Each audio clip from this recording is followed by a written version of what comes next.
focus on a public ministry like healing a lot of people in the cities and feeding the 5,000 and the 4,000, to more of an emphasis on training and preparing his disciples. We read in Mark 11, 1 through 11, where Jesus triumphantly enters the city of Jerusalem.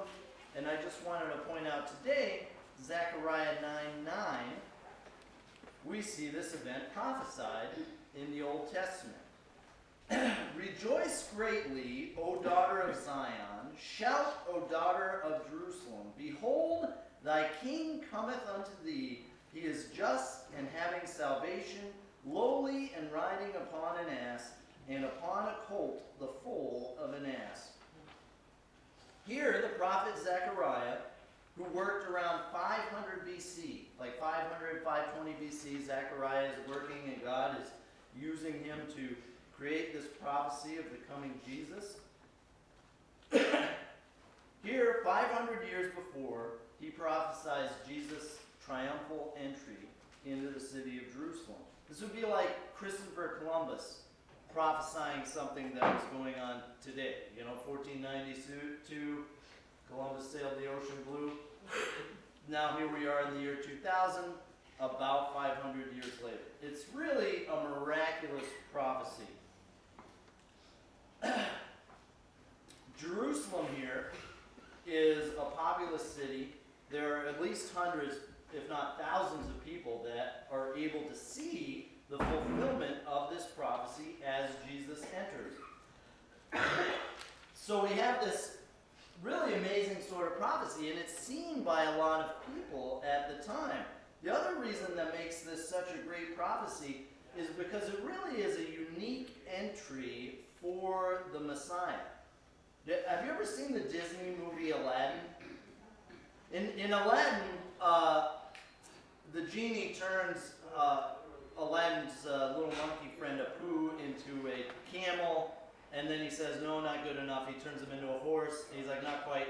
And then he turns him into an elephant, because for a prince, it's just not quite good enough. But here we have prophesied the King of Kings entering into the city on an ass. The humility of Christ is ever present throughout his time on earth. And this verse in the middle of chapter 9 is so easy for us to understand, or verse 9 in the middle of chapter 9 is so easy for us to understand looking back, because we see Jesus at this event recorded in the New Testament, entering into the city, just like was prophesied. But if we look elsewhere, if you read that whole passage in Zechariah, it gets a little bit confusing afterwards. And I just wanted to point out something about prophecy here, and that is that it really takes some study to understand prophecy well. If you read down, that one verse, we look back, we see the parallel in what we just read in Mark, and then you continue reading and you go, what? It takes some study to understand prophecy, but this is the way prophecy is supposed to be. Turn to Numbers 12, 1 through 8. And we see God the Father actually kind of describe the way prophecy works a little bit here. So in this passage, Miriam and Aaron are talking bad about Moses' wife. So he marries a new wife who's an Ethiopian woman. They don't tell us what they said, but they don't like her. We're going to read Numbers 12, 1 through 8. And Miriam and Aaron spake against Moses because of the Ethiopian woman whom he had married. For he had married an Ethiopian woman. And they said, hath the Lord indeed spoken only by Moses? Hath he not spoken also by us? And the Lord heard it? Now the man Moses was very meek above all men which were upon the face of the earth. And the Lord spake suddenly unto Moses, and unto Aaron, and unto Miriam, Come out ye three unto the tabernacle of the congregation. And they three came out. And the Lord came down in the pillar of the cloud and stood in the door of the tabernacle and called Aaron and Miriam, and they both came forth. And he said, Hear now my words. If there be a prophet among you, I, the Lord, will make myself known unto him in a vision, and will speak unto him in a dream. My servant Moses is not so, who is faithful in all mine house. With him will I speak mouth to mouth, even apparently, and not in dark speeches, and the similitude of the Lord shall he behold. Wherefore then were ye not afraid to speak against my servant Moses? So here we see God the Father himself compare the way he communicates. Which is the preferred way of communication? Directly. I think we'd all like God to speak directly to us. What sort of communication is the Bible? Trick question. It's both. We see both prophecy here and we see direct communication where the very words of Jesus are recorded. You know, we see directly recorded events that happen in the Bible, but we also have books of prophecy in the Bible that are a little bit harder to understand. Aaron here is the high priest, and Miriam, his sister, is a prophetess. And they're all related to Moses too. They're all siblings. They have positions of authority with the Israelites, and God is using them to help Moses lead the Israelites. I don't know what Miriam and Aaron said about Moses' wife, or what they did, how they spoke ill of Moses' wife.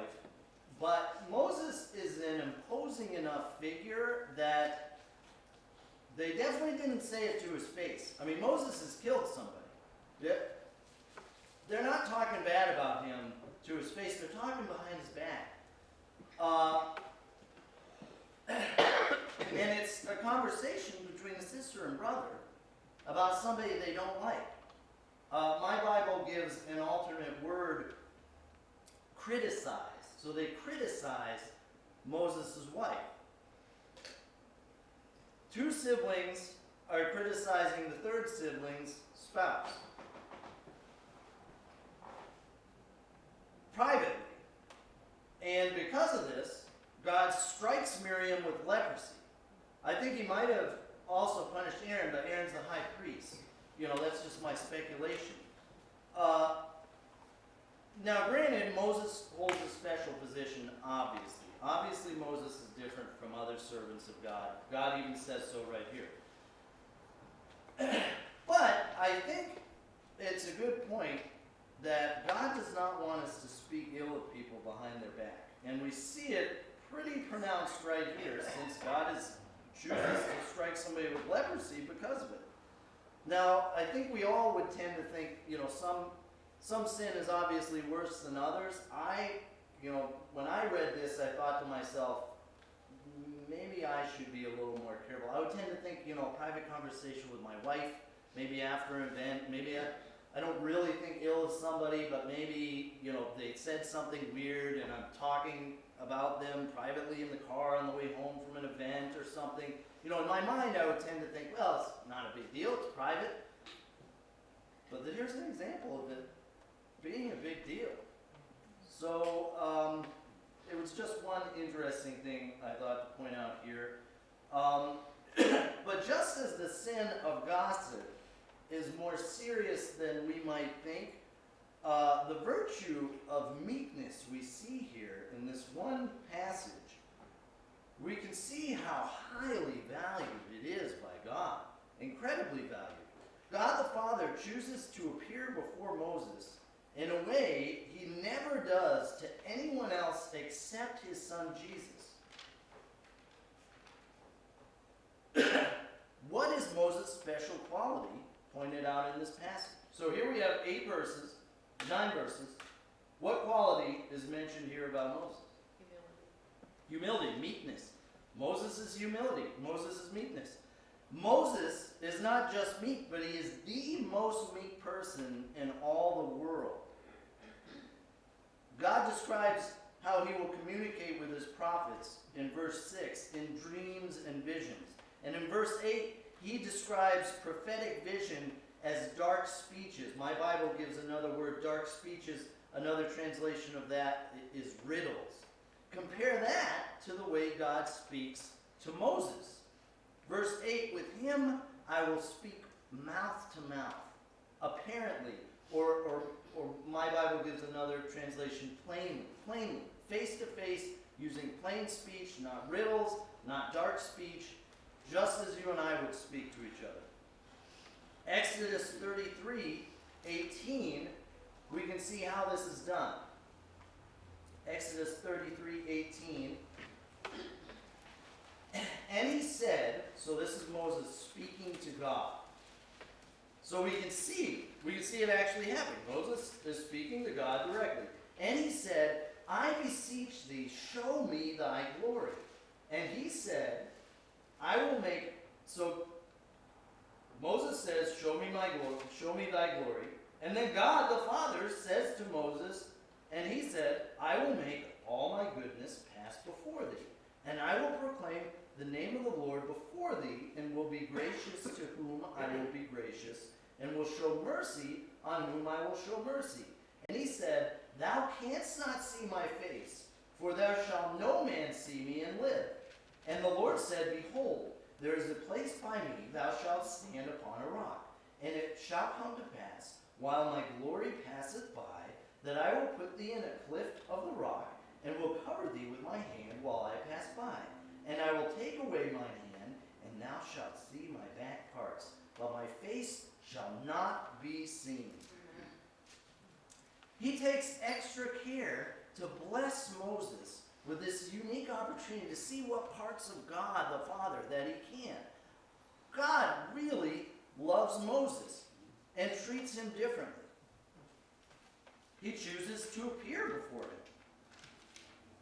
Remember John 6:46 we read last week or the week before. Jesus himself says, not that any man hath seen the Father, save he which is of God. He has seen the Father.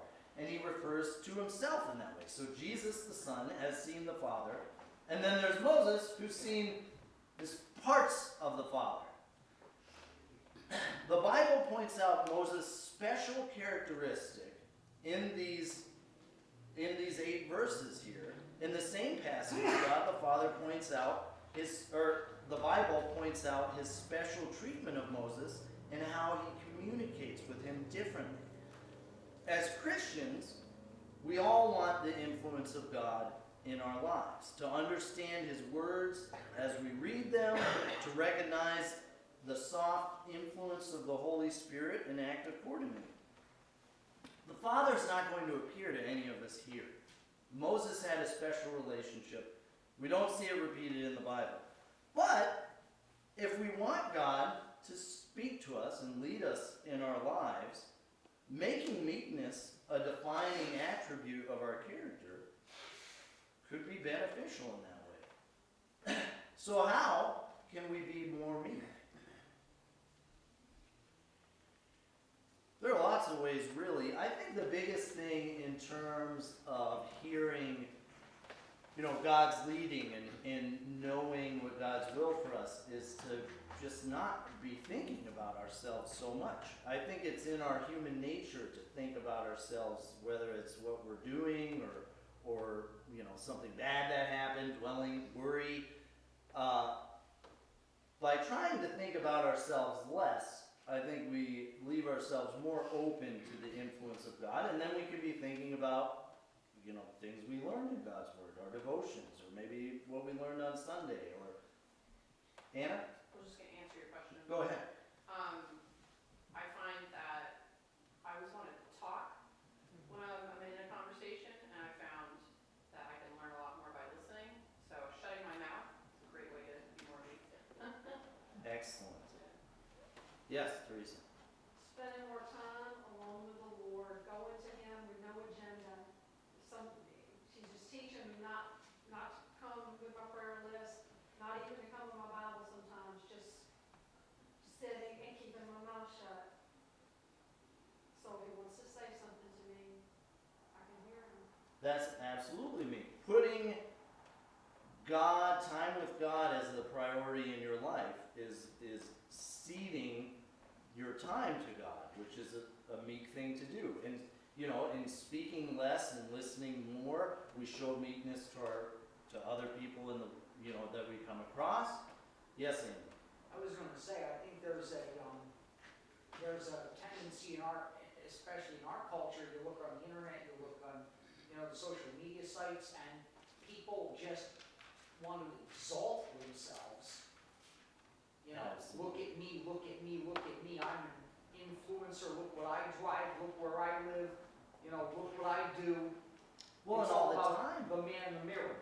All the time and effort that's put into these things, to the self-promotion, that's not meekness. We should be promoting God. Yes? But I think the number one thing as a Christian is knowing that we don't deserve the grace of God. Yes, keeping in mind when we went over the Sermon on the Mount, that was one thing we went over. Always keeping in mind, the sacrifice that Jesus made so that we can be saved. Absolutely. Excellent, excellent examples. Thank you, class. So now let's get back to Jesus' final week. We read in Mark 11, 1 through 12 about Jesus' triumphal yet humble entry into the city of Jerusalem on Palm Sunday, fulfilling Zechariah's prophecy. And now it's Monday, and we're going to look at the events of the week, starting in Mark 11, 12 through 14. And on the morrow, when they were come from Bethany, he was hungry. Jesus was hungry. And seeing a fig tree afar off, having leaves, he came, if haply he might find anything thereon. And when he came to it, he found nothing but leaves, for the time of figs was not yet. And Jesus answered and said unto it, No man eat fruit of thee hereafter forever. And his disciples heard it. Skipping ahead to verse 11, 20 through 26. And in the morning, as they passed by, so the following day, now it's Tuesday. Now it's... Yep. Yes. Thank you. And in the morning, as they passed by, they saw the fig tree dried up from the roots. And Peter, calling to remembrance, saith unto him, Master, behold, the fig tree which thou cursest is withered away.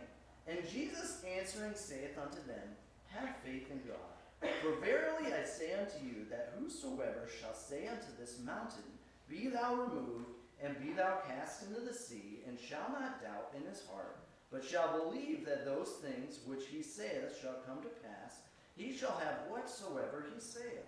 Therefore I say unto you, what things soever ye desire, when ye pray, believe that ye receive them, and ye shall have them. And when ye stand praying, forgive, if ye have aught against any, that your Father also, which is in heaven, may forgive you your trespasses. But if ye do not forgive, neither will your Father, which is in heaven, forgive your trespasses. So, does this event stand out? Like, as you look at the things that Jesus did, the miracles he performed on earth, does this one stand out? How does this stand out? Most of the time, Jesus is doing something good and beneficial to something. Jesus is healing, or he is, he's feeding people, he's raising people from the dead. Here, Jesus curses a tree and kills it. Very different. And it stands out to the disciples, too, as a very powerful thing that Jesus has done. They kind of are surprised at it. They come in the morning and they're like, whoa, just like you said, the tree is dead. Walford and Zuck say that Jesus' curse on the tree is a dramatic prophetic sign of God's impending judgment on Israel. The unproductive fig tree symbolizes Israel's barrenness, despite divine favor and impressive outward appearance. I thought this was pretty good from the commentary. Later in the week, we will even see Jesus temple itself. Was Israel favored by God? Yeah. Absolutely, absolutely. You see, all throughout the Old Testament, you can read account after account of God giving Israel power to destroy their enemies, even when the enemies are giants. And then they reject God's Son. And sadly, I should have made 2 slides. But here you can see, well, you probably can't see, but I'm going to tell you what you're looking at. This is it's like a model of what the temple is supposed to look like. You have the inner portion of the temple where the high priest goes to make the sacrifice. You've got, the walls around the temple.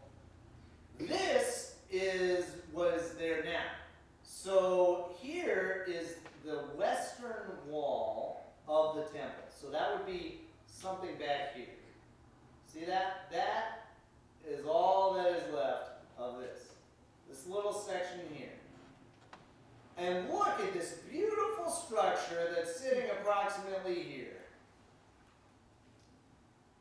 That is a pagan Muslim, mosque there. That's the Dome of the Rock. So these heathens, these Israelites, it's just pathetic. They stand on the outside of their dilapidated temple, worshiping God who they rejected, while the pagans, the heathens, sit inside there in their palace. It's terrible. They lost God's blessing when they rejected his Son. And you can see it in the world we have today. So their temple is ripped down, just as Jesus said it would be, and replaced by a temple to their enemy's God. I don't think the Bible is such a wonderful document because it speaks in so many ways, really.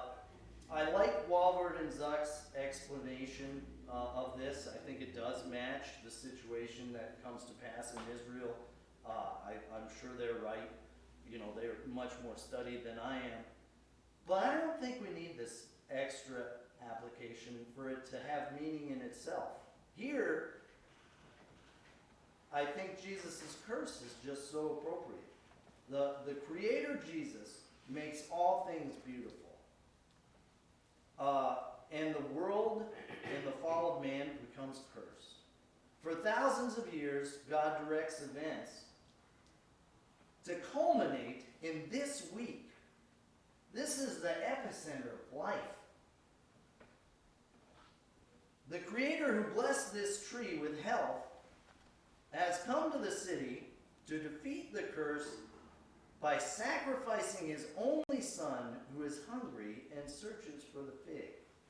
And the tree fails. I think it's just appropriate. The Bible is very poetic.